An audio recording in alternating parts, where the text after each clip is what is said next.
በስመ አብ ወወልድ ወመንፈስ ቅዱስ አሐዱ አምላክ አሜን። ስብሐት ለእግዚአብሔር ኪያነ ዘፈጠረ ከመ ናምልኮ። እኛ እናመልከው ዘንድ እኛን ለፈጠረ ለአምላካችን ለእግዚአብሔር ክብርና ምስጋና ይድረሰው።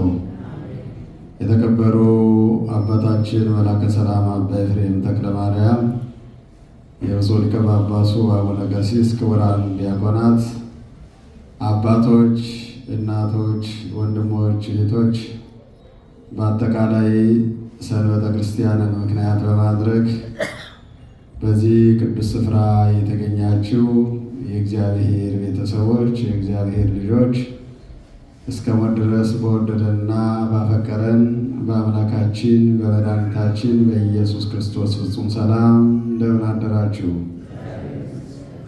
እንደምን ሰነበታችሁ? እንደምን አላችሁ? አሜን። እስከዚህ ድረስ የጠበቀን መከራውን አርቆ በቸርነቱ ያኖረን የአባቶቻችን አምላክ አምላከ ቅዱሳን እግዚአብሔር አምላካችን የተመሰገነ ይሁን። ወዘሰ ወርቀ ዲበ ይእቲብን ይትቀጠቀጥ፣ በዚች ድንጋይ ላይ የወደቀ ይቀጠቀጣል በሚል የትምህርት ርዕስ እንደ እግዚአብሔር ቅዱስ ፈቃድ ነገረ እግዚአብሔርን እንማማራለን። በዚች ድንጋይ ላይ የወደቀ ይቀጠቀጣል። የማቴዎስ ወንጌል ምዕራፍ 21 ቁጥር 44 ላይ የተመዘገበ ቅዱስ ቃል ነው። ይህን ቃል ባለቤቱ መድኃኔዓለም ክርስቶስ በምሳሌ ያስተማረው ቃል ነው ማለት ነው። እንግዲህ በቅዳሴው መካከል እንደሰማችሁት የማቴዎስ ወንጌል ምዕራፍ 21 ቁጥር 33 ጀምሮ በምሳሌ የተነገረ በምሳሌ የተላለፈ አንድ ቃል አለ። ቃሉ እንዲህ ይላል፣ ወይቤሎሙ ስሙ ካልእተ ምሳሌ፣ እንዲህ አላቸው ሌላ ምሳሌ ስሙ። ብእሲ በዓለ ቤት ተከለ አጸደ ወይን፣ አንድ ሰው የወይን ቦታ ተከለ። ወአክረ ወከረ ሎቱ ጸቆነ፣ መቅጽርም ቀጸረለት። ወከረ ምክያደ፣ መጥመቂያም አዘጋጀለት። ወአነጸ ማይፈደ፣ ግንብ ሰራለት። ወሴመ ሎቱ አቀብተ፣ ለዚያም ወይን ጠባቂዎችን እረኞቹን ሾመለት። ወወሃቦሙ ወአለፈ፣ ለእነሱም ሰጥቷቸው ሄደ። ወአመ በጽሐ ጊዜ ፍሬሁ ፈነወ አግብርቲሁ አበአቀብተ ወይን ከመ ያምጽኡ ሎቱ ፍሬ ወይኑ፣ ወይኑ የሚያፈራበት ጊዜ በደረሰ ጊዜ ገበሬዎቹን ሰራተኞቹን ወደ ወይኑ ጠባቂዎች ላካቸው ከወይኑ ፍሬ ያመጡለት ዘንድ። ወአኀዝዎሙ ወቀተልዎሙ፣ እነሱም ጠባቂዎቹ የተላኩትን ገበሬዎች ይዘው ገደሏቸው። ቦ ዘዘበጡ፣ የደበደቡት አለ። ወቦ ዘቀሰፉ፣ የገረፉት አለ። ወቦ ዘወገሩ፣ በድንጋይ የወገሩትም አለ። ወቦ ዘቀተሉ፣ የገደሉትም አለ። ወእምድረዝ ፈነወ ካልአነ አግብርተ እለ ይበዝሑ ቀደምት፣ እነዚህን እንዲህ ካደረጓቸው በኋላ ከነዚህ የሚበዙ ደግሞ ሌሎች ሰራተኞችን ሂዱና ከወይኑ ጠባቂዎች ፍሬ አንጡ ብሎ ላካቸው። ወከማሙ ለሙንቱ ይረሰይዎሙ እነዚያንም እንዲሁ የገደሏቸው አሉ፣ የደበደቧቸው አሉ፣ የወገሯቸው አሉ፣ የገረፏቸውም አሉ ይልና ወእምድረዝ ፈነወ ወልዶ እንዘ ይብል ያፍርዎ ለወልደየሰ ከዚህ በኋላ ልጅንስ ያፍሩታል፣ ያከብሩታል፣ ይፈሩታል ብሎ ልጁን ላከው። ወአመሪዎ እሉ አቀብት ይቤሉ በበይናቲሆሙ የወይን ጠባቂዎቹ ልጁን ባዩ ጊዜ እንዲህ አሉ፣ መጻ ውእቱ ወራሲሁ እነሆ ወራሹ መጥቷል። ነዋ ውእቱ ወራሲሁ እነሆ ወራሹ ይህ ነው። ንዑ ንቅትሎ ንርከብ ርስቶ ኑ እንግደለውና ርስቱን እንውረስ ተባባሉ ይልና ወይቤሎሙ አልቦኑ አንበብክሙ እንዲህ የሚል መጽሐፍ ያነበባችሁበት ጊዜ የለምን? እብን ዘመነንዋ ነደግት አናጺዎችን አቋት ደንጊያ ይእቲ ኮነት ውስተ ሰማይ ዘንድ እሷ የማዕዘን ራስ መሰብሰቢያ ሆነች። እምኀበ እግዚአብሔር ኮነት ዛቲ እንደዚህ መሆኗ ከእግዚአብሔር ዘንድ ነው። ወነካር ይእቲ ለአዕይንቲነ ይህችም ለዓይናችን ድንቅ ናት። እብረክሙ ትትዋብ መንግሥተ እግዚአብሔር እምኔክሙ የእግዚአብሔር መንግሥት ከእናንተ ትወሰዳለች። ወትትዋብ ለለ ያቅቡ ፍሬሁ ፍሬውን ጠብቀው ለሚሰጡ ትሰጣለች። ወዘወርቀ ዲበ ኢቲ እብን ይትቀጠቀጥ በዚች ደንጊያ ላይ የወደቀ ይቀጠቀጣል ይላል። እንዲህ እያለ ይቀጥላል። ወደፊት እናየዋለን ማለት ነው። የተነበበው ወንጌል በአጭሩ ዘሩ ይህን ነው የሚመስለው። አሁን ምንድን ነው ወይን? ምንድን ነው? የወይኑ ባለቤት ማን ነው? የወይኑ ጠባቂዎች እነማን ናቸው? ወደ ወይኑ ጠባቂዎች የተላኩት ሰራተኞች ገበሬዎቹ እነማን ናቸው? የምትቀጠቅጠው ደንጊያ ማናት? የሚቀጠቀጡትስ እነማን ናቸው? በዚያች ደንጊያ ላይ እንዴት ነው ሰው ሊወድቅ የሚችለው የሚለውን በደንብ እናየዋለን። በዚች ደንጊያ ላይ የወደቀ ሁሉ ምን ይላል አለ? ግልጥ ነው መቼስ ደንጊያ ላይ ከወደቀ ሰው መሰበሩ አይቀርም። እንዳይወድቅ ግን ምን ማለት አለበት? መጠንቀቅ፣ መመልከት፣ ማየት፣ ማስተዋል ይኖርበታል። በትክክል ደንጊያው ላይ ብቆምበት ተገልብጦ ይጥለኛል አይጥለኝም፣ ደንጊያው የጸና ነው አይደለም የሚለውን አይቶ አስተውሎ ካልተራመደ ካልሄደ ከደንጊያው ላይ ከወደቀ ይሰበራል፣ ይቀጠቀጣል። ደንጊያውን ከወደቀበት ይሰበራል፣ ይቀጠቀጣል ብሎ ይናገራል። በምሳሌ የተነገረ አነጋገር ነው። የወይን ባለቤት የተባለው መድኃኔ ዓለም ክርስቶስ ወደዚህ ዓለም ከመምጣቱ በፊት መድኃኔ ዓለም ክርስቶስን በፈቃዱ ወደ ዓለም የላከው እግዚአብሔር አብ ነው። እግዚአብሔር አብ ሰውን እንደጠፋ መቅረት እንዲቀር ስላልፈለገ ልጁን ወደዚህ ዓለም እንዲልክ ቃል ገብቶ ነበረ። ስለዚህ ወይን የተባለው የሰው ልጅ ነው። የወይን ባለቤት የተባለው እግዚአብሔር ነው። የወይን ጠባቂዎች የተባሉት ደግሞ ሕግ እናውቃለን የሚሉ ከሕዝቡ የተሻለ እውቀት የነበራቸው በሕግ የሚኖሩና ሕዝቡን የሚያስተምሩ ሰዎች ናቸው። ስለዚህ እግዚአብሔር ሰውን ፈጠረ። ወይን ተከለ ማለት ሰውን ፈጠረ። ከፈጠረ በኋላ ሰውን ያለ እረኛ አልተወውም። አስተማሪ ሾመለት፣ መካሪ አስተዳዳሪ ሾመለት። ነቢያትን ካህናትን አስነሳ።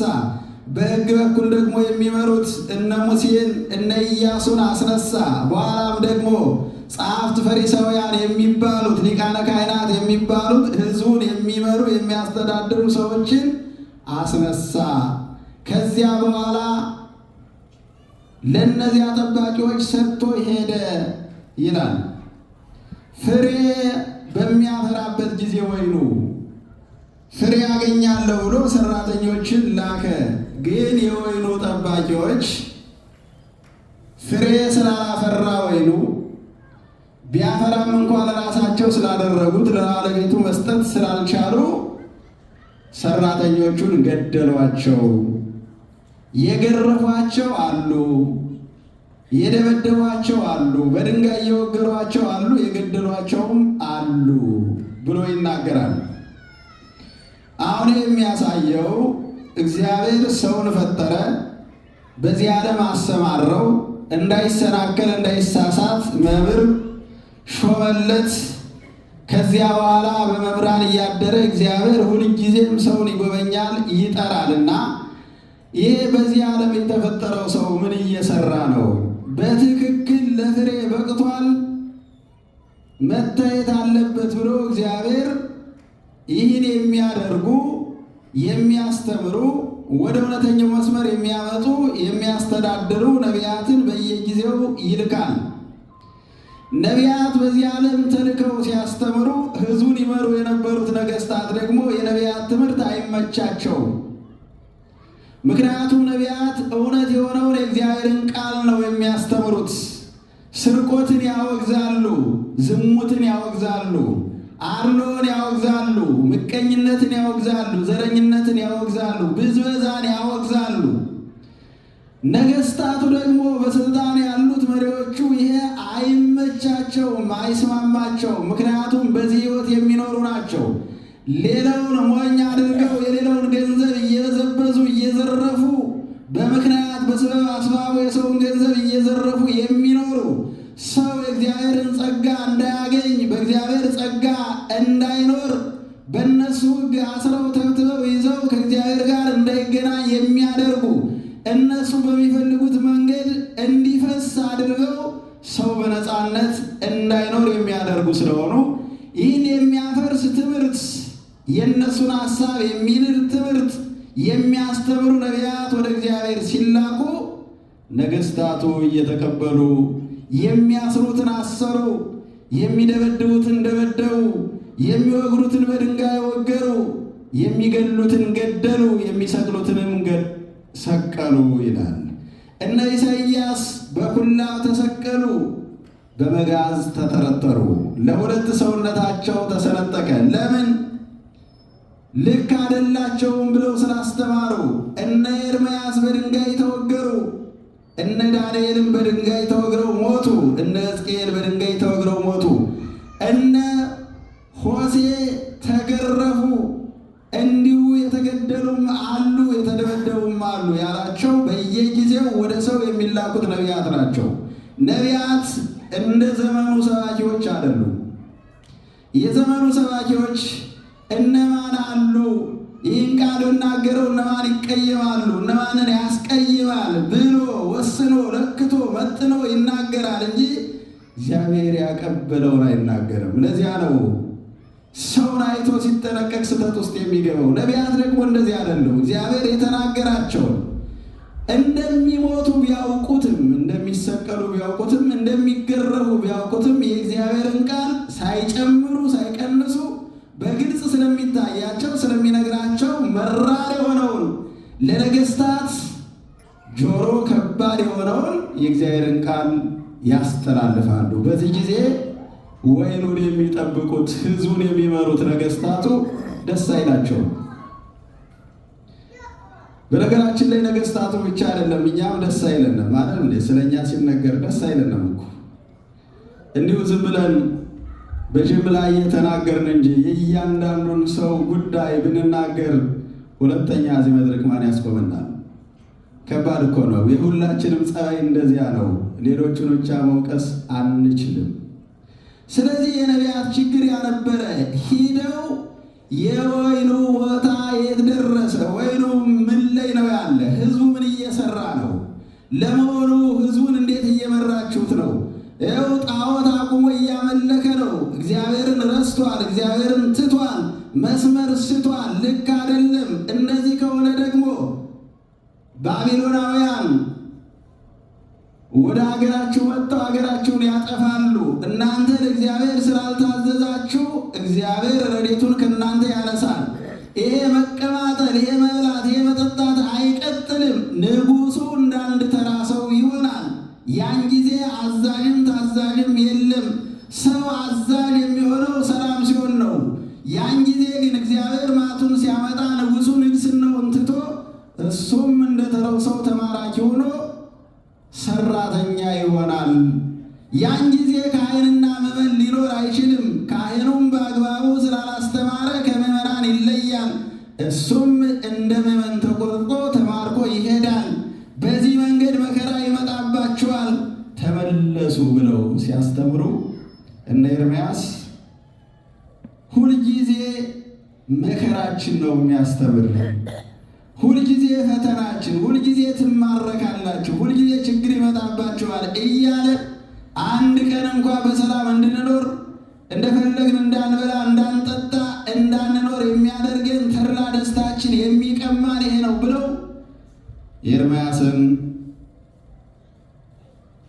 ጉድጓድ ከተቱት ይላል። ጉድጓድ ሲባል ከዚህ ልንናገረው የማይገባ ስም ያለው ጉድጓድ፣ እኛ ከምንጠቀምበት ቤት ጉድጓድ ከተቱት። የሰው ክፋት እንዲህ ነው። አያችሁ፣ ሌላ ቦታ ማሰሪያ እኮ ነበረ። ለምን ይህን እውነቱን ይነግርብናል ይገልጽብናል ብለው ኤርምያስን እንደዚህ ያደረጉት። ግን እግዚአብሔር ያንን ሽታውን ቀየረለትና በዚያ እንዲኖር አደረገው። ከጊዜ በኋላ ሌላ ሰው እንዲያወጣው አደረገ ይላል። ኢሳይያስን ደግሞ በኩላብ ሰቅለው በመጋዝ ከሁለት እንደሚሰነጠቅ እንጨት ሰነጠቁት፣ ገደሏቸው ማለት ይህ ነው። እነዚህ ከሞቱ በኋላ አሁንም እግዚአብሔር ተስፋ አልቆረጠም። ደቂቅ ነቢያትን ላከ። እነ ሆሴዕን እነ አሞጽን እነ ሚክያስን እነ ሚልክያስን እነ ኢዩኤልን ሌሎቹንም በርካታ ነቢያትን ላከ። አሁንም ሊሰሙ አልቻሉም። እነዚያንም የሚያስሩትን አሰሩ፣ የሚገድሉትን ገደሉ፣ የሚያጠፉትን አጠፉ። በመጨረሻ ምን አለ ነው የሚለው? ወድረስ ፈነወ ወልዶ እንዘይብር ያፍረው ለወልድየ። በመጨረሻ ልጄንስ ያፍሩታል፣ ያከብሩታል። የወይኑ ባለቤት ነው፣ የወይኑ ፈጣሪ ነው፣ የወይኑ መጋቢ ነው፣ የወይኑ ጠባቂ ነው። ወይን የተባለ ሕዝቡን የፈጠረ የመራ የሚመግብ የሚጠብቅ እሱ ነው። ልጄን ያከብሩታል። አምላካቸውን ፈጣሪያቸውን መጋቢያቸውን የሾማቸውንና ያከበራቸውን ያከብሩታል ብሎ ልጁን ላከ። እግዚአብሔር ወልድ ወደዚህ ዓለም መጣ። ጸሐፍት ፈሪሳውያን ሊቃነ ካህናት ባዩት ጊዜ እንዲህ አሉ፣ ነዋ ዝኩ ወራሲሁ፣ እነሆ እስካሁን ድረስ የተላኩት ሰራተኞች ናቸው። የወይኑ ባለቤት አልነበሩም፣ ታዛዦች ናቸው። አሁን የመጣው ግን የወይኑ ባለቤት ወራሽ ነው።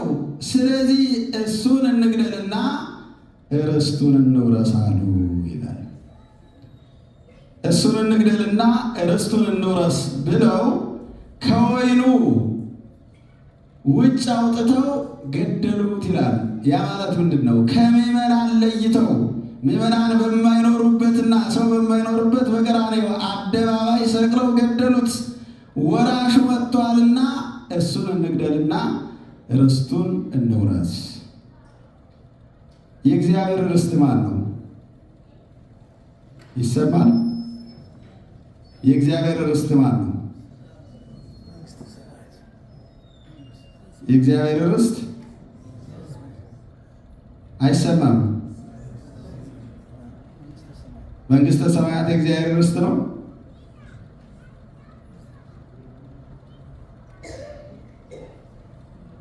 ንገሩኝ እንጂ ዝም አላችሁ። የእግዚአብሔር ርስት ሰው ነው። ርስቱ ሰው ነው። እሱን እንግደልና ምኑን እንውረስ? ርስቱን እንውረስ አሉ። ርስቱ ሰው ነው። እንደተባለው እንደነሱ ሐሳብ እሱን ገለው እኛን ወርሰው ቢሆን ኖሮ ምን ይበጀን ነበረ? እኮ ማረፊያ ሲያሳጣን የምናርፈው በእግዚአብሔር ነው አይደል እንዴ?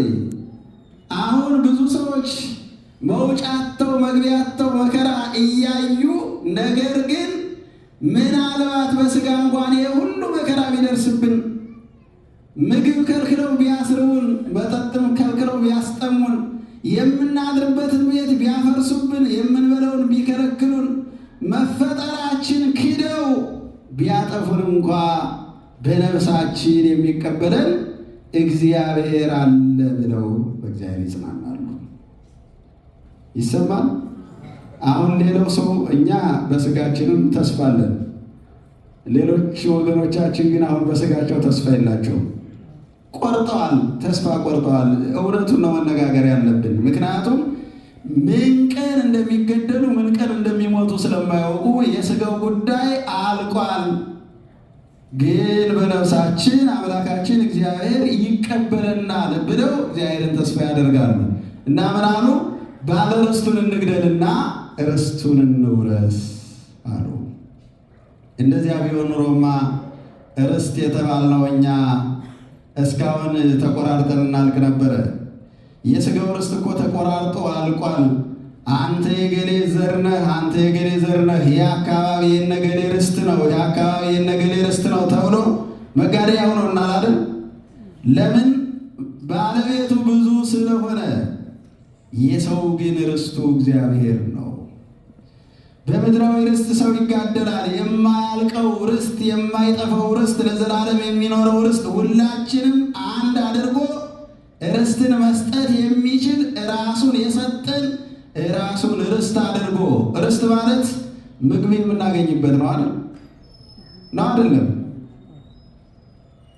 ዝም አላችሁ። ሳለ ነገሩ ርስት ከሚባለው አልደረሳችሁም እንዴ? ብዙዎቻችሁ እኛ አልደረስንም፣ ግን እናውቀዋለን በዜና ርስት ነበር አይደል? እና አትቀበሉትም ርስት የሚለውን ዝም አላችሁ ነው። አሁንም አለ። ርስት ማለት እግዚአብሔር ነው። ርስት ማለት መሬት ነው። ከመሬት ምግባችን እናገኛለን፣ መጠጣችን እናገኛለን፣ ልብሳችን እናገኛለን። እግዚአብሔር ሁሉንም ይሆናል። እንደ ምግብ ምግብን ወስደውን ሰጥቶናል። እንደ መጠጥ መጠጡን ደሙን ሰጥቶናል። እንደ ልብስ የብርሃን ልብስ ሰጥቶናል። ወይም ደግሞ የተወለድነው ልደት ልብስ ነው። እንደ ቤት ደግሞ መንግሥተ ሰማያትን ሰጥቶናል። እንዳንቸገር ሁሉን ነገር አድርጎልናል። የማይነጠቀው ርስት ባለቤቱ እግዚአብሔር ብቻ ነው። ሌላው ርስትማ ተነጥቋል። ርስት የነበራቸው ሰዎች ርስቱ ሲነጠቅ የቀን ሰራተኛ ሆነዋል፣ ድሃ ሆነዋል፣ ተሰደዋል። በዚያ ርስት ምክንያት ታስረዋል፣ ተገድለዋል፣ መከራ አይተዋል። እግዚአብሔር ርስቱ የሆነለት የሰው ልጅ ግን በነፃነት ይኖራል። ለምን? ተቃዋሚ የለውም። የእግዚአብሔር ርስትነት የማይታይ የማይለይ ነው። እግዚአብሔር እኛን ርስት ሲያደርግን በጥቅም አይደለም፣ የሚያጋድልም አይደለም፣ የሚያፋቅር ነው፣ አንድ የሚያደርግ ነው እና ርስቱ እኛ ነን እና የርስቱን ባለቤት ገለው እኛን ሁልጊዜ ለዘላለም የነሱ ተገዥና ባሪያ የነሱ ገባሪ አድርገው ሊያኖሩን ፈልገው ነበር ማለት ነው እና እንግደለውና ርስቱን እንውረስ አሉ። ገደሉት። ርስቱን ግን መውረስ አልቻሉም። የገደሉት አካል ሙቶ የሚቀር አይደለም። ገዳዮቹን ገሎ ርስቱን የበለጠ ወረሳቸው። የሞቱትንም ያልሞቱትንም በሕይወተ ሥጋ ያሉትንም በአጸደ ነፍስ ያሉትንም አንድ አድርጎ ርስት አደረጋቸው፣ የራሱ አደረጋቸው፣ ገንዘብ አደረጋቸው፣ ሰበሰባቸው። ተበትነው የነበሩትን እረኛተው የነበሩትን ያለ አግባብ መከራ ይቀበሉ የነበሩትን ሁሉ አንድ አደረጋቸው። ይህን ካለ በኋላ በዚች ድንጋይ ላይ የወደቀ ይቀጠቀጣል ይላል። በሰሞም ስናየው በድንጋይ ላይ የወደቀ ሰው መሰበሩ አይቀርም። ግን አሁን ድንጋይ እያለ እየተናገረው ያለ መድኃኔዓለም ክርስቶስን ነው። ድንጋይ በእኛ አጠራር ስድብ ነው አለ። እንደዚያ ነው እንላለን። ገሌ ድንጋይ ነው ከተባለ አላዋቂ ነው ለማለት ነው። ግንዛቤ የለውም ያልተማረ ሰው ነው ለማለት ነው። ግን ከድንጋይ የተሻለ ጠንካራ ነገር የለም በዚህ ምድር። ድንጋይ የተባለው ክርስቶስ ነው። ሐዋርያው ቅዱስ ጳውሎስ በቆሮንቶስ መልእክቱ ምዕራፍ 10 ቁጥር 4 ላይ እንዲህ ብሎ ይናገራል። ወኩሎሙ ሰትዩ ወኩሎሙ ተሴሰዩ ምግበ መንፈሳዊ፣ ሁሉም መንፈሳዊ ምግብን ተመገቡ። ወኩሎሙ ሰትዩ ስቴ መንፈሳዊ እምዛቲ ኮክ፣ ሁሉም ከዚያች ዓለት መጠጥን ጠጡ። ወኮኩሰ ክርስቶስ ውእቱ፣ ዓለቱ ግን ክርስቶስ ነው ይላል። እስራኤላውያን ከግብፅ ወደ ከነዓን ሲሄዱ 12 ጡት ያላት ደንጊያ ይዘው ለ12ቱ ነገደ እስራኤል ውሃ እያፈሰሰች ለ40 ዘመናት ትመግባቸው ነበረ። ደንጊያ ናት። ዓለቱን ምተው ብሎ ሙሴን ሲነግረው ዓለቱ ተፈልቅቆ ወጣ። 12 ጡት አለው። 12ቱ ነገደ እስራኤል ከአራት ተከፍለው ያንን እየጠጡ ለ40 ዓመት ተጉዘው ነበረ። ከ40 ዓመት በኋላ ያ ውሃ ቆመ። ለዘላለም የማያቆመው ዓለት ክርስቶስ ዛሬ ለእኛ ተሰጥቷል። በየጊዜው እንጠጣዋለን። ያ ውሃ ለ12ቱ ነገደ እስራኤል ብቻ የተሰጠ ነው። አሁን የተሰጠው ክርስቶስ ግን ላመነ ሁሉ የተሰጠ ነው እና ዓለት የተባለው ድንጋይ የተባለው ክርስቶስ ነው። በድንጋይ በክርስቶስ ላይ የወደቀ ይቀጠቀጣል። ምን ማለት ነው? ክርስቶስን የካደ የተጠራጠረ፣ ክርስቶስን ሲደክም አይቶ፣ ሲራብ አይቶ፣ ሲጠማ አይቶ፣ ወደ መቃብር ሲወርድ አይቶ፣ ሲሰደድ አይቶ፣ ዕራቁቱን መስቀል ተሸክሞ ሲቃትት አይቶ፣ ሲገረፍ አይቶ፣ እንዳንድ ደካማ ሰው ለፍርድ ወደ አደባባይ ሲቀርብ አይቶ ፍጡር ነው ብሎ የሚያምን የሚጠራጠር በዚያች ድንጋይ ላይ የወደቀ ይቀጠቀጣል። ወይቲኒ ትቀጠቅጦ፣ እሷም የወደቀችበት እንደሆነ ትቀጠቅጠዋለች ይላል። ድንጋይ የተባለው ክርስቶስ ነው። ስለዚህ በድንጋይ የተመሰለው ድንጋይ የተባለው ክርስቶስን ስንረዳው ይህን ሁሉ ያደረገልን እኛ የእሱ ርስት የሆነው ርስት በሌላቸው ሰዎች ተነጥቀን እንዳንቀር ነው ለእኛ የሞተው። ይሰማቸዋል። ኑ ባለ ርስቱን እንግደልና ርስቱን እንውረስ አሉ። ለእኛ ነው የሞተው። በእርግጥም ሰው ለርስቱ ይሞታል። በመጽሐፍ ተጽፏል።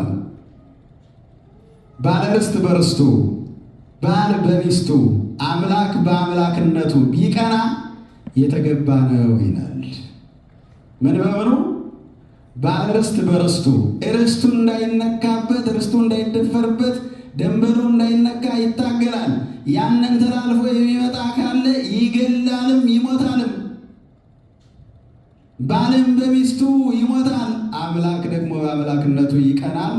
ገዳይ ስለሌለው ፈርዶ ያጠፋል።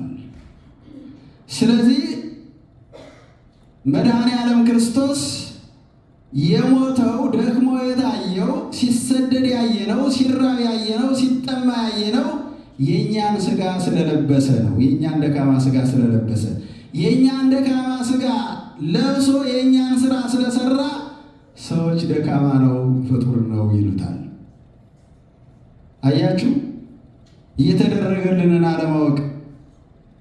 ሲራብ ሲጠማ ሲለምን ስላየ ነው። እውሃ ጠማኝ ሲል ስለሰማ ነው። ይህች ሞት ከኔ ትለፍ ሲል ስለሰማ ነው። ሄሮድስን ፈርቶ ሲሰደድ ስላየ ነው። መስቀል ተሸክሞ እየወደቀ እየተነሳ ሲሄድ ስላየ ነው። ተራቁቶ በቀራንዮ አደባባይ ተሰቅሎ ስላየ ነው። ሲሞት ስላየ ነው። ወደ መቃብር ስላየ ነው። የለም አምላክ እንዴት ሊሞት ይችላል? እንዴት ሊሰደድ ይችላል? ጭራሹን አምላክ እንዴት ሊራብና ሊደክም ይችላል? ብለው ሰዎች የእግዚአብሔርን አምላክነት ይጠራጠራሉ። በዚህ ደንጊያ ላይ የወደቀ ይቀጠቀጣል ማለት ይህ ነው። በደንብ አስተውሎ መረዳት ያስፈልጋል። ታላቁ ነቢይ እግዚአብሔር ኢሳይያስ ኢየሱስ ክርስቶስ ከመገለጹ በፊት እንዲህ ብሎ ይናገራል። በትንቢተ ኢሳይያስ ምዕራፍ 28 ቁጥር 16 ላይ እንዲህ ይላል፣ በጽዮን ደንጊያን ለመሠረት አኖራለሁ።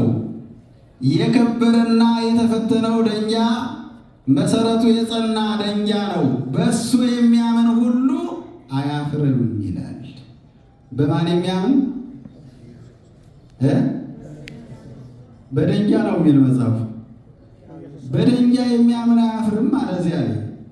በደንጃ የሚያምን ደግሞ ይፈረድበታል፣ ደንጃ ጣዖት ስለሆነ ሌላ ደንጃ ከሆነ። ይሄ ግን ደንጃ የተባለው ባለቤቱ ኢየሱስ ክርስቶስ ነው። የተፈተነና የከበረ። የተፈተነ ማለት በዓለም የተፈተነ፣ ሰዎች የናቁት ያቃለሉት የዮሴፍ ልጅ ነው ያሉት ጸሐፍት ፈሪሳውያን ይህስ ጋኔን አድሮበታል ብለው አታዳምጡት፣ አትስሙት፣ ጋኔን አድሮበታል ብለው የተቹት፣ ወይም የዮሴፍ ልጅ ነው ያሉት፣ ሩቅ ብሲ ነው አምላክነት የለውም ያሉት፣ ለፍርድ በአደባባይ እያቆሙት የሐሰት መሳቅ ምስክር ያስነሱበት፣ በሐሰት አስመስክረው እንዲሰቀል ያደረጉት፣ ያለ አግባብ የገረፉት ደንጃ የተባለው ከደንጃም በላይ ጽኑ የሆነው ድንጋዮቹን ሁሉ በፊቱ የሚያቀልጣቸው ባለቤቱ መድኃኔዓለም ክርስቶስ ነው። በዚያ ላይ ያልወደቀ ያልተሰናከለ እሱ ንዑድና ክቡር ነው። ብፁዕ ብእሲ ዘይተአቅፈ ብየ፣ ያልተሰናከለብኝ እሱ ንዑድና ክቡር ነው ይላል። ሰው መሆኔን አይቶ ያልተሰናከለ እሱ ንዑድና ክቡር ነው ብሎ ይናገራል። ስለዚህ እኛ ምዕመናን እምነታችን ጽኑ ሊሆን ይገባል። በእርግጥ የምዕመናን እምነት ችግር የለበትም፣ ግን ሌላ አሰናካይ ሲመጣ ደግሞ የመጽናት ችግር አለብን። አሁን ይህን እየዘረዘረ እንዲህ ይላል እንዲህ ይላል እንዲህ ይላል፣ እናንተ የምታመልኩት አምላክ እኮ ፍጡር ነው ብሎ ቢናገር ፍጡር ላለመሆኑ ፈጣሪ ለመሆኑ ምስክር ያስፈልጋል። ምስክር ደግሞ ለማግኘት በአግባቡ ነገረ ሥጋዌን መረዳት፣ መማር፣ መጠየቅና ማወቅ፣ የሚያምኑትን ማወቅ፣ ያወቁትን ማመን ያስፈልጋል። ይሰማል? ያመኑትን ማወቅ፣ ያወቁትን ደግሞ ማመን ያስፈልጋል። በልምድ ማመን ጠያቂ ሲመጣ ገደል መግባት ይመጣል። ስለዚህ በደንብ እንድናውቀው ክርስቶስ ማለት ምን ማለት ነው? ኢየሱስ ማለት ምን ማለት ነው? ኢየሱስ ማለት መድኃኒት ማለት ነው። አሁን ዛሬ ኢየሱስን ተቀበሉ፣ ኢየሱስ ኢየሱስ። እንዲሁም አንዳንድ ጊዜ አሁን በእኛ ቤተ ክርስቲያን ኢየሱስ እያለ ሲያስተምር ሰው ሆይ ሰውዬ ሌላ አቅጣጫ ውስጥ ገብተዋል ይባላል። የእኛን እነሱ ወስደው ስለተናገሩት እኛ አሁን ያን ስም ለመጥራት ሁሉ እየፈራን መጥተናል ማለት ነው። ይሄ ሞኝነት ነው። ኢየሱስ ማለት መድኃኒት ማለት ነው። መድኃኒትነቱ ግን ከሁለት ነገሮች የተቀመመ መድኃኒት ነው። ይሰማችኋል? ከሁለት ነገሮች የተቀመመ መድኃኒት፣ ከትስብእትና ከመለኮት ከሰውነትና ከአምላክነት የተቀመመ መድኃኒት ነው። መድኃኒት ነው የሚለውን ብቻ ይዘን መርከብ የለብንም። ከየት የተቀመመ መድኃኒት ሳይቀመም መድኃኒት አይሆንም ማለት። መለኮት በራሱ ያድናል፣ ግን የሚቆረስ ሥጋ የለውም አለው። የሚቀዳ ደም የለውም አለው። የሚሰቀል አካል የለውም።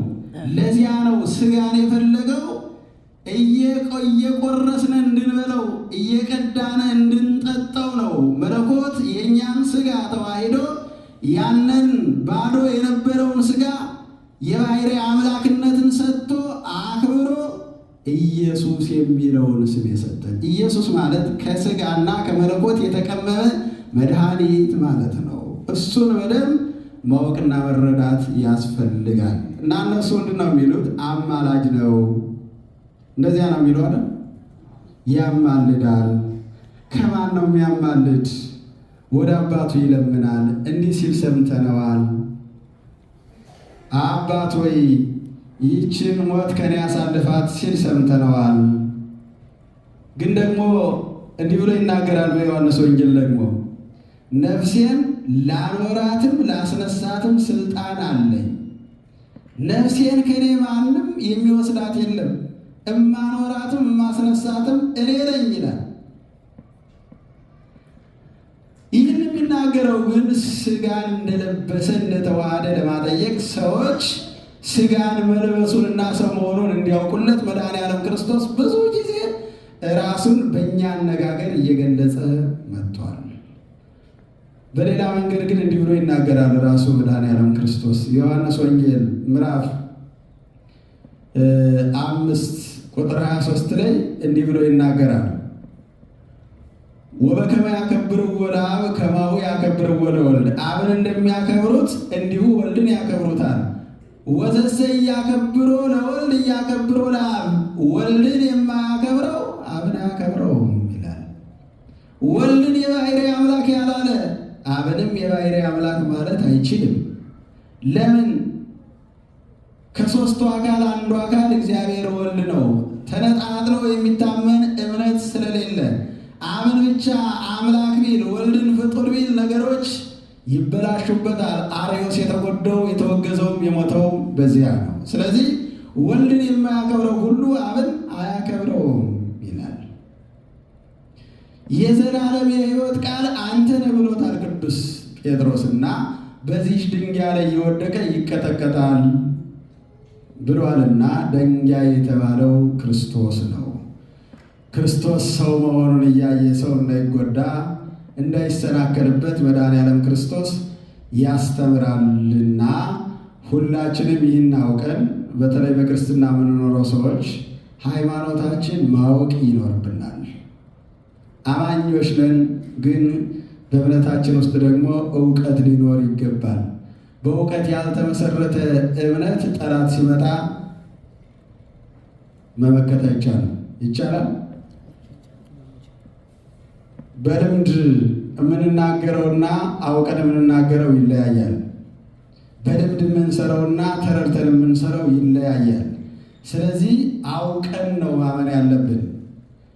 አውቀን ካመን የሚንደንም የሚሸረሽረንም የለምና በዚህ ድንጋይ ላይ የወደቀ ሁሉ ይቀጠቀጣል የተባለ የካደ ለማለት ነው። የካደ ቅዱስ ጴጥሮስ በአንደኛ ጴጥሮስ ምዕራፍ 1 ቁጥር ምዕራፍ 2 ቁጥር 6 ላይ እንዲህ ብሎ ይናገራል። ናሁ እሳይም ውስተ ጽዮን እብነ ማዕዘንት፣ እነሆ በጽዮን የማዕዘኑን ድንጋይ አስቀምጣለሁ። እብነ ሕይወት ወእብነ ሕሪት፣ የተመረጠችና የከበረች ድንጋይ ናት።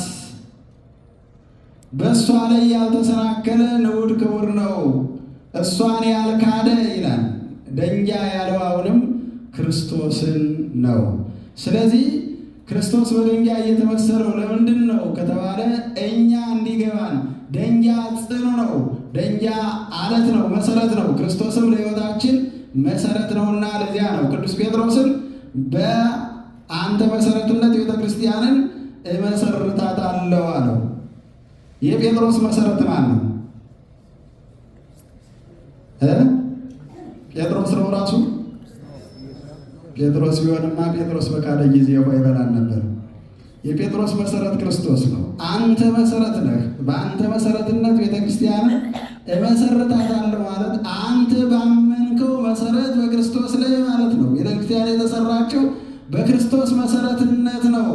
ስለዚህ መሰረት ይለዋል፣ ድንጋይ ይለዋል። መሰረት ጽኑ ስለሆነ ክርስቶስ ደግሞ ጽኑ ስለሆነ ያን ሁሉ መከራ ተቀብሎ እኛን ከመከራ ያወጣን የማይቸኩል ዓለም ሲቀባጥር በትዕግስት የሚጠብቅ። አሁን ስለ ክርስቶስ የማይነገር ነገር የለም አይደል? ስለ ራስ ግለጥ ቢባል ራሱን መግለጥ የማይችል ሰው ስለ ክርስቶስ ሲናገር አንደበቱን አይከፋውም። እርግጠኛ ነኝ እናንተን አላውቅም። እኔ አሁን ስለ ራስ ግለጥ ብባል ራሴን መግለጥ አልችልም። እንዴት እንደዚህ ይላል? መምህር ሆኖ እያስተማረ ራሱን መግለጥ አይችልም። ታዲያ እንደዚህ ከሆነ እንዴት ነው መምህር የተባለው? ራስን መግለጥ የምንለው እኛ ስሜ ገሌ ይባላል፣ አገሬ እንደዚህ ነው፣ ስራዬ እንደዚህ ነው፣ የተወለድኩበት ቦታ ማለት ነው። ራስን መግለጽ ማለት ይሄ ነው። ራስን መግለጽ ማለት እኔ ከየት እንደመጣሁ አላውቅም እስካሁን። ታውቃላችሁ እናንተ? ንገሩኝ እንጂ ከየት እንደመጣችሁ ታውቃላችሁ?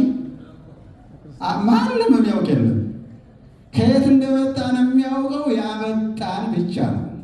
አድራሻችንም ማረፊያችንም የሚያውቀው ያመጣን ነው። እኛ መተን የተቀመጥን ሰዎች ነን፣ የተሰማራን ሰዎች ነን። የእኛን ማንነት፣ የእኛን ሕይወት፣ የእኛን እንቅስቃሴ የሚያውቅ ድንጋይ የተባለው ኢየሱስ ክርስቶስ ይችላል ሰው። የሰው አባቱም እናቱም መሬት ነው ሊል ይችላል። መሬት ከየት መጣ? መሬት መቼ ነው የመጣ? እንዴት መጣ? ከየት መጣ? ማን አመጣው ይባል መነሻውን የሚያውቅ ሰው የለም። ስለዚህ የሰው መነሻውም መድረሻውም ርስቱም መገኛውም እግዚአብሔር ነው ማለት ነው። እያንዳንዳችን ከየት እንደመጣን ወዴት እንደምንሄድ አናውቅም። እንዲሁም ራሱ ኢየሱስ ክርስቶስን በሚያስተምርበት ጊዜ ይህን ነግሮናል።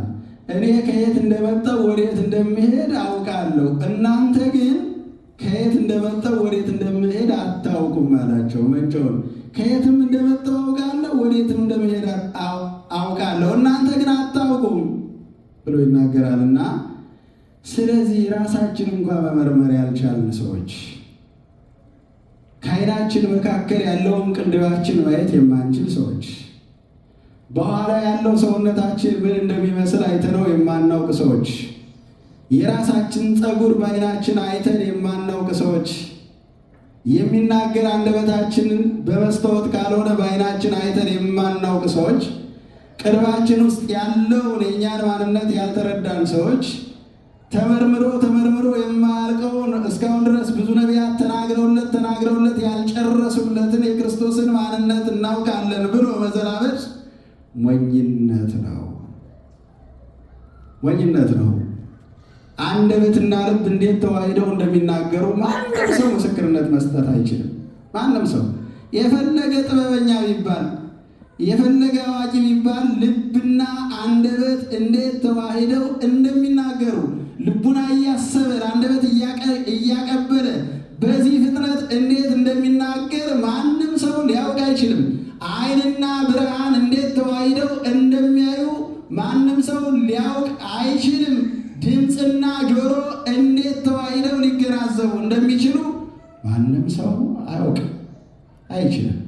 ይህን ያልቻለ ሰው የተፈጠረውን ያልቻለ ሰው ፈጣሪን መርምሮ እንዴት ሊያውቅ ይችላል? ስለዚህ እንዳንሰናከል በድንጋዩ ላይ እንዳንወድቅ እንጠንቀቅ። ወስብሐት ለእግዚአብሔር።